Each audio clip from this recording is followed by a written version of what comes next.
Exercise 4.2 question number 6। इसके अंदर क्या बताया गया है, कोई कॉटेज इंडस्ट्री है, वो किसी विशेष दिन कुछ वस्तुएं तैयार करती है और वहाँ पर क्या किया उन्होंने इसके अंदर कि एक वस्तु की कीमत जो निर्धारित की, वो तरीका इन्होंने क्या आजमाया उसके अंदर, उस दिन जितनी वस्तुएं तैयार की उनकी 2 से मल्टीप्लाई करके उसमें 3 ऐड कर दिया। 2 से मल्टीप्लाई करके क्या कर दिया, 3 ऐड कर दिया। हम सपोज कर लें कि किसी विशेष दिन उन्होंने 10 वस्तुएं तैयार की। अब वहाँ पर जो 10 वस्तुएं तैयार की, आर्टिकल तैयार किए, एक की कीमत कैसे बनाई इन्होंने कि जो 10 वस्तुएं तैयार की उनकी 2 से मल्टीप्लाई करके उसमें 3 को ऐड कर दिया। तो 20 + 3 कितना, 23। यानी कि किसी विशेष दिन कितने आर्टिकल तैयार किए, 10, और प्रत्येक आर्टिकल की, ईच आर्टिकल की जो कॉस्ट है वो कितनी, 23 है। यानी प्रत्येक आर्टिकल की कॉस्ट कितनी है, 23 है। मतलब पहली वस्तु 23 रुपये की है, दूसरी भी 23 की है, तीसरी भी 23 की है, चौथी भी क्या है, 23 की है। ठीक है। तो इस प्रकार से इन्होंने वहाँ पर प्रत्येक आर्टिकल की कॉस्ट इस प्रकार से निकाल ली। फिर क्या बता गया इन्होंने, उस दिन जो खर्चा आया कितना आया, 90 रुपीज़ आया। अब यहाँ पर क्या 10 वस्तुएं तैयार करी, एक की कॉस्ट 23 है, तो दोनों की अगर मल्टीप्लाई कर दें 230, यानी कि कॉस्ट कितनी बनेगी, 230। तो वही बात वहाँ पर स्टेटमेंट के अंदर ही है, तो हमने अपनी तरफ से एक एग्जाम्पल लिया था। अब देखिए यहाँ पर क्या करें, लेट कर लेंगे भाई, किसी विशेष दिन जो वस्तुएं तैयार की गई उनकी जो नंबर्स थे वो कितने थे, लिखेंगे let the number of articles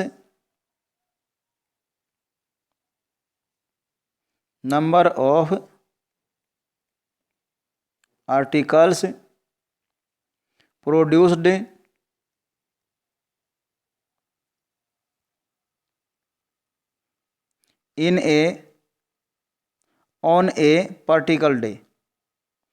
on a particular day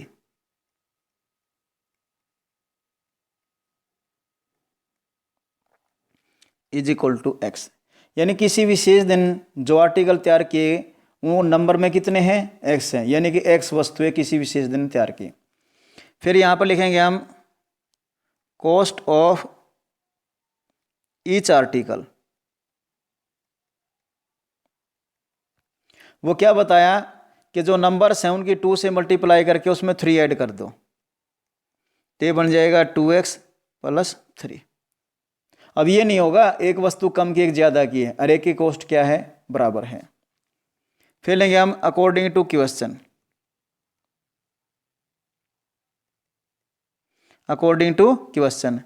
अब एक बात साफ सी है, अगर मान लीजिए आप किसी दुकान पे जाओ और एक चम्मच सपोज कर लो स्पून 10 रुपये की है, और एक पैकिंग के अंदर जो है वो 9 स्पून है, 9 चम्मच है, तो 10 × 9 कितना बन जाएगा, 90।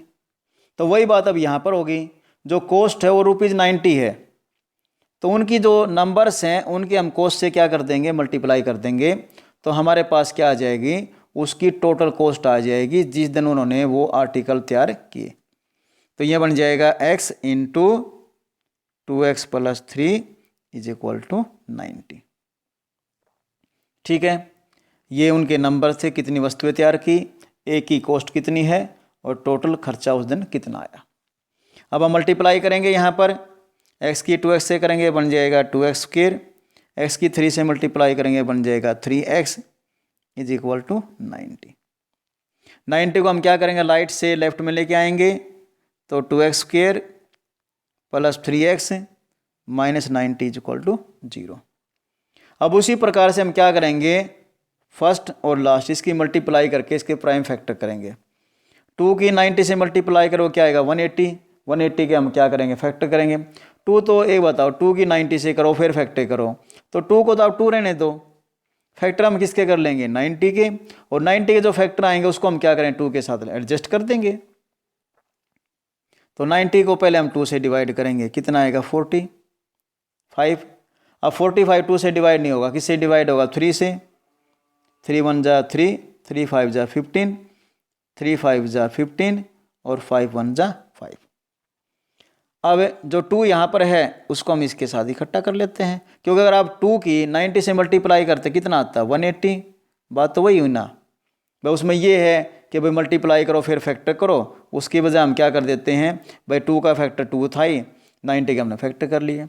अब एक बात मैंने आपको बार बार बताई है, लास्ट टर्म यदि आपकी माइनस की है तो बीच वाली जो दो टर्म है, बीच वाली जो टर्म है सॉरी, उसके जो दो टुकड़े बनेंगे, एक प्लस का आएगा दूसरा किसका आएगा माइनस का आएगा। अब यहाँ पर इकट्ठे करो इस प्रकार से कि हमारे पास 3 आए। अब ये हमें समझ में आ गई है कि भाई एक प्लस का होगा दूसरा किसका आएगा माइनस का आएगा। एक प्लस माइनस का मतलब है कि 3 जो हमारे पास आएगा वो माइनस करने से आएगा, 3 हमारे पास कैसे आएगा वो माइनस करने से आएगा। तो देखो हम इसको इकट्ठा करते हैं जिससे हमारे पास क्या है 3 आए। देखो 5 3 जा 15 और ऊपर 3 इनकी मल्टीप्लाई कर लो, कितना बन गया 12, 2 2 जा 4 4 3 जा 12, यानी कि 12 और नीचे क्या है 15। और जब आप 15 में से 12 को माइनस करोगे हमारे पास क्या आएगा 3 आएगा। अब 3 प्लस का है तो इट मीन्स 15 प्लस का होगा और 12 किसका होगा माइनस का। यानी कहने का क्या मतलब है, जो 3x है उसकी जगह पर हम क्या लिखेंगे 15x और 12x। क्या लिखेंगे 15x और 12x। 15 किस में आएगा प्लस में और 12 किस में आएगा माइनस में। तो यहाँ पर अब लिख दिया जाएगा 2x square plus 15x minus 12x minus 90 is equal to 0। अब पहले 2 में से कॉमन लोगे, कॉमन लेने का तरीका मैंने क्या बताया, वो बड़े से बड़ा नंबर जो दोनों को डिवाइड कर। देखो 2 और 15 ये दो नंबर्स हैं, ये तो किसी से डिवाइड होंगे नहीं, सेम नंबर से डिवाइड करना है अपन है, तो सेम नंबर से डिवाइड नहीं होंगे। तो फिर किससे डिवाइड होंगे x से, तो x से डिवाइड करेंगे तो यहाँ बच जाएगा आपके पास 2x, यहाँ बच जाएगा 15। अब कहोगे कैसे, अब 2x स्क्वायर है उसको हम 2x मल्टीप्लाई x लिख लें बाई में x, कैंसिल आउट हो गया, तभी तो हमारे पास 2x बचे ना। लास्ट के दो हैं उनमें से क्या कॉमन लोगे, पहली बात तो ये, अब ये माइनस में है तो कॉमन किसका आएगा माइनस के। हमें वो बड़े से बड़ा नंबर ढूंढना है जो 12 और 90 दोनों को डिवाइड कर दे, तो वो क्या है 6 है। जब हमने -6 लिया तो -6 से हम -12x को डिवाइड करेंगे, तो वहाँ पर आप देखोगे कि जब हम -6 से डिवाइड करेंगे तो माइनस से माइनस 6 2 जा 12, यानी हमारे पास कितना आएगा 2x। इसी प्रकार 90 को -6 से डिवाइड करोगे तो हमारे पास कितना आएगा +15 इज इक्वल टू 0। दोनों सेम है, इट मीन्स फैक्टर ठीक है। तो अब हम क्या करेंगे, यहाँ पर 2x + 15 को कॉमन ले लेंगे, कॉमन ले लिया, यहाँ पर क्या बचेगा आपके पास x और यहाँ पर -6 इज इक्वल टू 0। अब यहाँ पर देखिए 2x + 15 into x -16 sorry 6 is equal to किसके है 0 के। अब या तो ये 0 के बराबर होगा या फिर ये 0 के बराबर होगा, तो यहाँ लिखेंगे हम 2x + 15 इज इक्वल टू 0 और x -6 is equal to 0। 2x + 15 किस में आएगा माइनस में, 2 मल्टीप्लाई किस में जाएगा डिवाइड में, तो बन जाएगा -15/2 और यहाँ पर -6 किस में आ जाएगा प्लस में। अब एक बात देखिए, x की वैल्यू नेगेटिव आई और x की वैल्यू हमारे पास क्या है पॉजिटिव आई, तो नेगेटिव हम लेंगे नहीं, क्योंकि हम जो वस्तुएं आर्टिकल तैयार करेंगे वो तो हम ये बोलेंगे भाई हमने 1 आर्टिकल तैयार किया, 2 आर्टिकल तैयार किए, 3 करे, 4 वस्तु तैयार करी, वो हमें ऐसे अच्छा बोलेंगे उसके अंदर कि भाई नहीं हमने तो वस्तुएं जो तैयार की वो -15 ये कोई संख्या नहीं है, उसके अंदर कोई वस्तु तैयार करने का तरीका नहीं है, गलत चीज़ है ये। इसलिए x जो है वो नॉट इक्वल क्या होगा -15/2। x की वैल्यू हमारे पास कितनी आई 6, यानी कि किसी विशेष दिन हमने जो वस्तुएं तैयार की वो कितनी थी 6 थी, तो लिख देंगे हम इसके अंदर hence total number of articles, total number of articles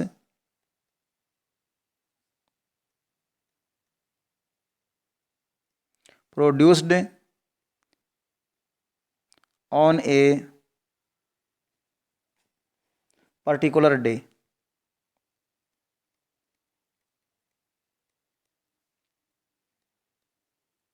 is equal to x। और फिर लिखेंगे इसके अंदर कॉस्ट ऑफ ईच आर्टिकल। तो तरीका, सॉरी यहाँ पर एक्स नहीं, एक्स की वैल्यू हमारे पास कितनी आई थी 6, तो यहाँ पर हम क्या लिख देंगे 6 लिख देंगे।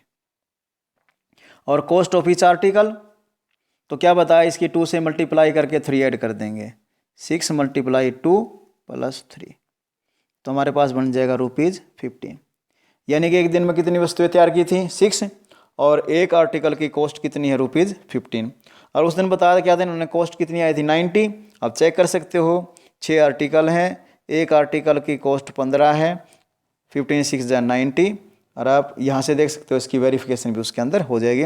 हालांकि आपको वेरिफिकेशन करके दिखाने की ज़रूरत नहीं है। तो ठीक है बच्चों, आपको क्या करना है, पहले हर सम को अच्छी प्रकार समझना है। ये नहीं आपने सीधा लिया और कॉपी में उतार दिया, ये सबसे खराब तरीका है। जब तक सम को पूरा नहीं समझोगे, जब तक आप सम को पूरा नहीं समझोगे तब तक सवाल करने का कोई बेनिफिट नहीं। और सम को है ना अपने हाथ से निकाल कर जरूर देखो, एक बार या 2 बार या 3 बार भी, जितनी बार हो उतनी बार आप कोशिश कीजिए। Thank you.